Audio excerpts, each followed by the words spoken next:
জয় গুরু। পরম প্রেমময় শ্রী শ্রী ঠাকুরের চরণে আমার ভূমিষ্ঠ প্রণাম। আর আপনাদের প্রত্যেককে জানাই আনন্দিত জয় গুরু। এটার অভ্যাস করে নিন।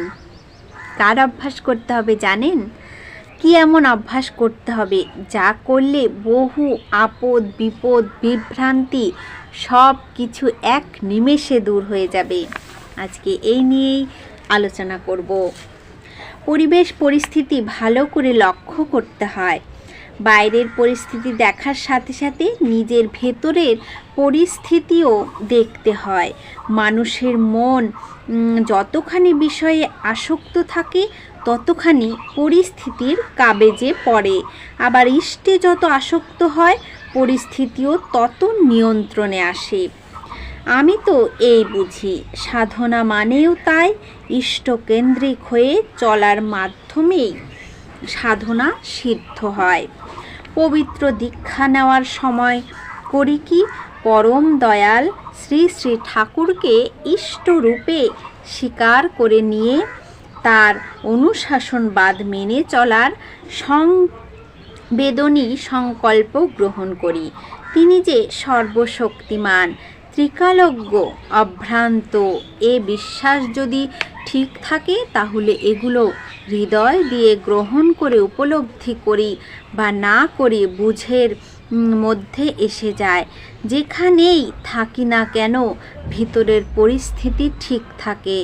ইষ্ট স্বার্থ প্রতিষ্ঠার ব্যত্যয়ী যা সে পথে চলবার প্রবণতা কখনোই হয় না। ইষ্টের অপ্রীতিকর কিছুই ভালো লাগে না তখন যে এগুলো মেনে চলে না, ইষ্টের বাঞ্ছিত পথে চলে না। তার কাজ দেখেই বোঝা যায় ঠাকুর যে অভ্রান্ত, ত্রিকালজ্ঞ, সর্বশক্তিমান তা সে বিশ্বাস করে না। ঠাকুরের প্রতি যদি ঠিক বিশ্বাস থাকে তাহলে সে ধাঁধায় পড়ে না। আর দেখেন, কোনো মহৎ কর্মই পরনিন্দা পরচর্চার দ্বারা সুসম্পন্ন করা যায় না। কে কি বলে তোয়াক্কা না রেখে আমরা ঠিক মতো চলবো। আমাদের পথ তো তিনি দেখিয়ে দিয়ে গেছেন। মোট কথা, যজন সম্বন্ধে সব সময় নিষ্ঠাশীল হওয়া লাগে। তখন আর বিভ্রান্তি আসে না, প্রবৃত্তিও বশ করতে পারে না। নাম জপের অভ্যাস সব সময় করতে হয়। এটা ঠিক করে নিলে বহু আপদ বিপদ বিভ্রান্তির হাত থেকে কিন্তু রক্ষা পাওয়া যায়। অনুরাগ ও নিষ্ঠার সঙ্গে যজন যাজন ইষ্টভৃতি পরিপালনের মধ্য দিয়েই ইষ্টপ্রাণ হয়ে ওঠা যায়। আচারে ব্যবহারে এ সব লক্ষণ প্রকাশ পায়। কেউ আর তখন ঠেকাতে পারে না। বিভ্রান্তি তখন তার কাছে বিভ্রান্ত হয়ে সরে পড়ে। তার চোখে মুখের ভাবে ইষ্টপ্রাণতার জেল্লা ফুটে বেরোয়। চলছি ফিরছি গল্প করছি, সর্বাবস্থাতেই ইষ্ট নাম জপ করতেই হয়। এমনই করতে করতে মন কেন্দ্রায়িত হয়ে ওঠে, বৃত্তি প্রবৃত্তি নিয়ন্ত্রিত হয়ে ওঠে। ইষ্ট স্বার্থ প্রতিষ্ঠার সুস্পষ্ট বোধ গজিয়ে ওঠে। কোনো বাধা বিপত্তি আমাদের ইষ্টপথ থেকে হটিয়ে দিতে পারে না। আমার হাত পা চোখ মুখ ছাড়াও ভেতরের একটা আমি আছে, যা নাকি ইষ্টের চিরসেবক আমি।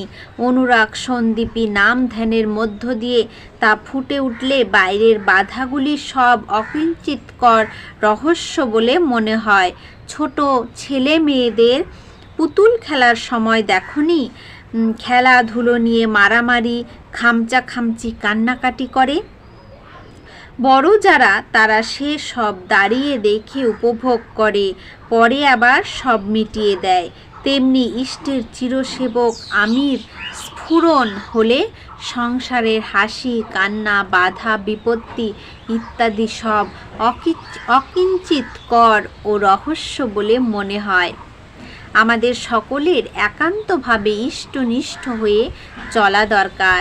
তার জন্য চাই অনুরাগের সঙ্গে নিত্য যজন যাজন ইষ্টভৃতি পরায়ণ হয়ে চলা। এটা শুধু বলার কথা না, অনুভব করার কথা। কেউ কেউ ভাবে প্রার্থনা এবং নাম করলেই হয়, আবার সময় অসময়ে কি। কিন্তু খাওয়ার যেমন একটা সময় আছে, সে সময়ে খেলে খাবার শরীরের পক্ষে ঠিকমতো গ্রহণ করা সহজ ও স্বাস্থ্যপ্রদ হয়, তেমনি প্রার্থনা ও নাম করার উপযুক্ত সময় আছে। ঠিক সময়ে ঠিক মতো করলেই আমাদের সত্তা পুষ্ট হয়ে ওঠে। অনেক সময় মানুষ আমাকে দিয়ে বলায় নেয়, লেখাপড়া তো জানি না, আমি যে কি বলি বুঝি না। নিজের ভাবেই বলে যাই, আমি যা যা করে ফল পাই, অভিজ্ঞতা সঞ্চিত যা, সে কথাই বলি। করার কথা এত করে বলি সর্বক্ষণ তাই, নাম জপের যে কি গুণ তা বলে শেষ করা যায় না। শরীর মনের গঠন বিন্যাস এমন হয়ে যায় যে ইষ্টকেন্দ্রিকতার কথা ছাড়া অন্য কথা আমাদের সিস্টেমই নেয় না। অন্তস্থ প্রকৃতি রিভোল্ট করে, আরও ওয়ার্কার চাই। যেভাবে কাজ এগুচ্ছে তাতে আরও অস্থলিত নিষ্ঠানুগত্য ও কৃতিসম্বেগ সম্বন্ধ কর্মী চাই। ভালো কর্মী মানে যাদের কাছে একমাত্র ঠাকুরের কাজই হলো প্রধান, টাকা পয়সার দিকে খেয়াল নেই, জামা কাপড়ের দিকে নজর নেই, অথচ সদাচারী, পরিষ্কার পরিচ্ছন্ন, মিষ্টভাষী, অসৎ নিরোধী, গো বিটুইন নাই এরকম। তাহলে কি এমন অভ্যাস করতে হবে বুঝতে পারলেন অবশ্যই, যাতে আমাদের বিপদ আসবে না, বিভ্রান্তি আসবে না, আমরা সব কিছুকে আমাদের সব কিছুর হাত থেকে আমরা রক্ষা পাব। এই ইষ্টভৃতি, যজন যাজন ইষ্টভৃতি, এগুলো কিন্তু একান্তই প্রয়োজন আমাদের জীবনে।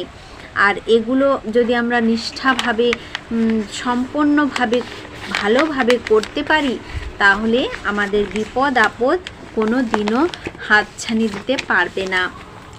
আশা করছি আপনারা সবাই এমনটাই করুন, যাতে আপনারা ভালো থাকেন, আপনাদের কোনো বিপদ আপদ না হয়। আজকের আলোচনা প্রসঙ্গ এই পর্যন্তই। জয় গুরু।